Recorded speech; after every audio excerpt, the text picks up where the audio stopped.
Bu dünyada cin ervahlar aslı var mıdır?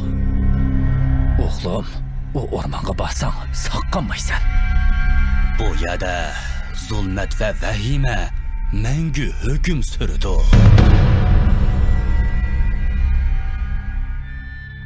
Çoğun tipteki vahimelik eser tirilgen ervah.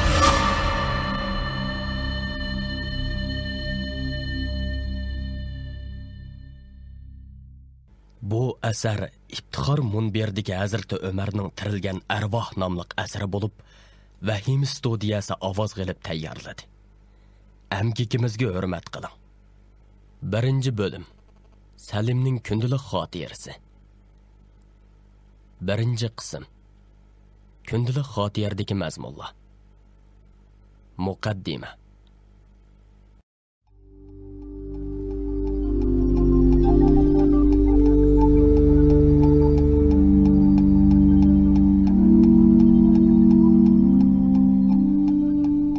İnsaniyet dünyası tigi-tektini belgili bo'lmaydigan sirlar bilan to'shib ketgan. Atrofimizdami bizni ongdan qoldiradigan ajoyib g'alit ishlar yuz berib turadi. Siz jin arvohlarning, maxluqlarning mavjudligiga ishonamsiz? Albatta, menmu beshimdan kechirgan ishlar bilan ishonadigan bo'ldim.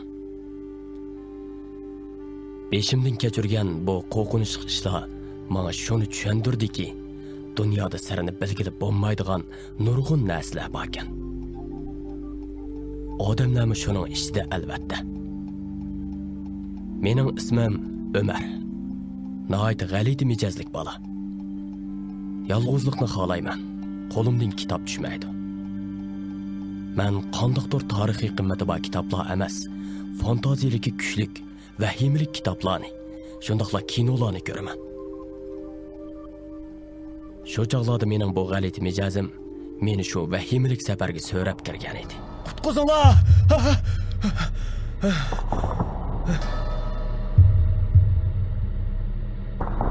Ko'z oldimda qandoq narsa ekanligi menga noma'lum bo'lgan.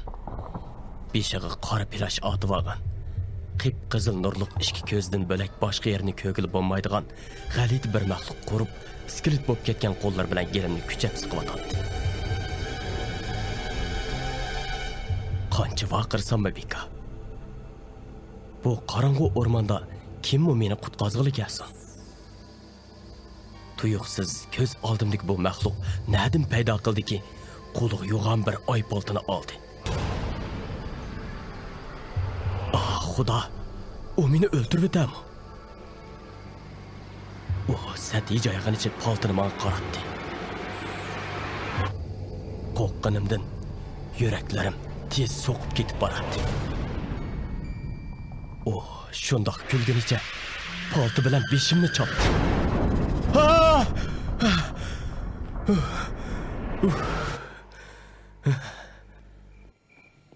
Cho'chiganimcha uyg'ondim. Qarsam o'z uyimda ekanman. Tush ko'ribdiman-da. Har kechasi shundoq vahimlik kino yoki kitob ko'rgachkimikin tushimga shundoq maxluqlar kiradigan bo'lib oldi. Gerçi maxluqlar tushimga kirib meni oromimda qo'ymasimi, men yanili ko'rishni yaxshi ko'raman.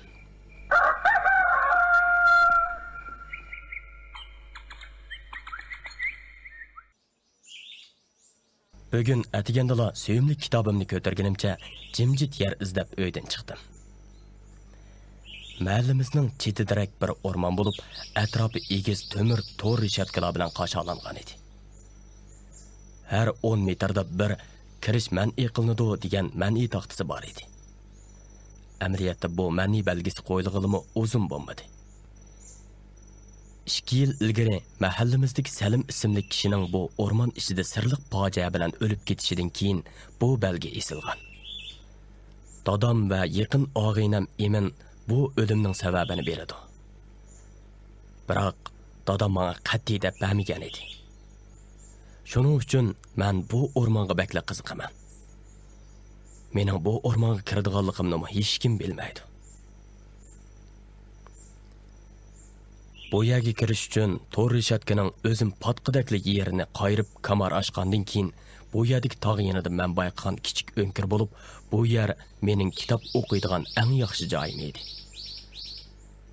Men bu yerga kirib, bir yo'g'on toshga yo'langanimcha kitobimni o'qishga boshladim. Taxminan yarim soat o'tdimikin, tuyuqsiz o'nkir ichidan taroq qilgan ovoz bilan o'nkir ichidagi tomdan toshlar tushishga boshladi. Birdamdan keyin u yerda xeyli yo'g'on bir to'shik ichilib qoldi. To'shikdan beshimni tiqib, qarshi tarafga qaradim. Bir chig'ir yo'l bu tarafdan boshlanib, oldidagi bir o'rmon ichiga tutishar ekan. Men o'rmonliq sinchilab qaradim. Tuyuqsizlar u tarafda ikki kishining men taraf qarab turganligini ko'rib, cho'chib ketdim. U yoqdagilarni faqat aniq ko'ramadim. Farzimcha odamkan deb o'yladim. To'satdan kamardan chiqqan kuchlik oq nur ko'zimni chaqnatib o'tdi. Men qo'rqqanimdan kaynimga necha qadam dojib yiqilib tushdim. Nur asta pasayib yo'q edi. Nur yo'q edi-yu, kamarda men tushimda ko'rgan ko'zlari qip-qizil, qora piloshliq bir maxluq menga tikilib qarab turardi. O kamarning oldida bo'lg'ashqa, qo'rqqanimda vaqirg'inimcha o'nkirdan chiqib uyga keldim.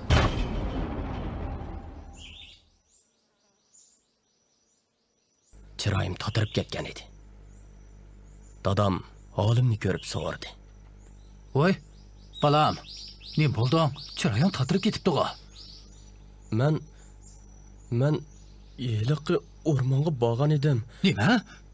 Men sana o o'rmonga borma demaganmidim. Men ne qilish belgisi, ko'zingga qarshilish belgisida ko'rinib ketgan o'xshamamdi. Ha? Nima deb bording?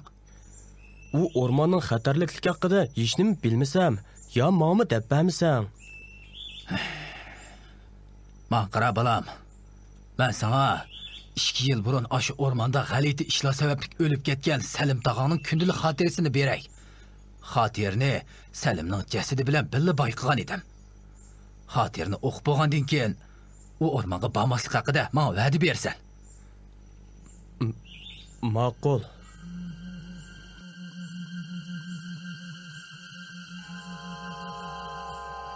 Men bir xil qiziqib qoldim-da, ma'qul bo'ldim. Dadam ishkirki uydan xurum toshliq bir xotir daftarni elib chiqdi. Qarmoqqa bu daftar emas, kitob qilib o'xshaydi. Men xotirni elib ko'rishga boshladim. Xotirning muqovasida boshqacha bir yiziqda cho'ng xat bor edi. Birinchi betida bir parcha rasm bor bo'lib, rasmda bir qabri oldida bir kishining o'ltirgan holda turardi. Ikkinchi betidami bir rasm bo'lib, cho'ng bir qal'a edi.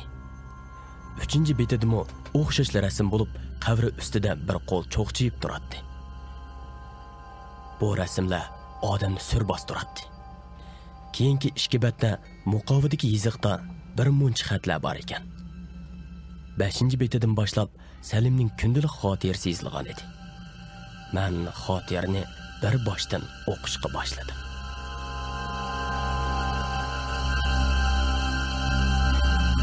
Bu asarning davomiga qiziqsangiz, vahima salonimizni qo'shib eling. Yiziqcha nusxasini ko'rmoqchi bo'lsangiz, iftixor vahimalik asarlar munbiriga kiring.